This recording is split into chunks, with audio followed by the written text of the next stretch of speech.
என்னம்மா இல்ல வேலைக்கு போலான்னு சொன்னனே. வேலைக்கு தான் இப்பதானே கல்யாணம் ஆயிருக்கு. அது கொஞ்சம் இரும். அவ்வளவுதான். மாந்தி வருது. மாந்தி எடுத்தாச்சு. அப்ப ஒரு வருஷத்துக்கு போக முடியாது. அப்படியா? ஆமா, அப்புறம் போய் வேலைக்கு சேர்ந்த உடனே 6 மாசத்துல லீவ் எடுக்கணும்ல. அப்ப 6 மாசத்துக்கு எதுக்கு போயிட்டுங்கறீங்க? மென்டாலிட்டி லீவ் எடுக்கணும்ல நம்ம. மென்டாலிட்டி லீவ் இல்ல, அது மெட்டர்னிட்டி.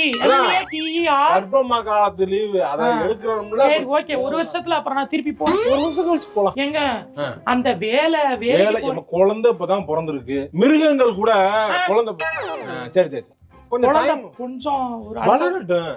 கொஞ்சம் நான் பாத்துக்கிற அளவுக்கு வளர்ந்தவனு வேலைக்கு போலாம். அது தப்பு கிடையாது. ஏங்க பாப்பாவுக்கு 2 வயசு ஆயிடுச்சு, இப்ப வேலைக்கு போகவா? 2 வயசு ஆயிடுச்சு. ஸ்கூலுக்கு இது பண்ணி போகணும். அதெல்லாம் இருக்கா இல்லையா? 4 மாசம் போவா. 4 மாசம் நீ பொறுத்துக்க. 4 மாசத்துல நீ வேலைக்கு நான் ஏற்பாடு பண்றேன். ஓகே ஏங்க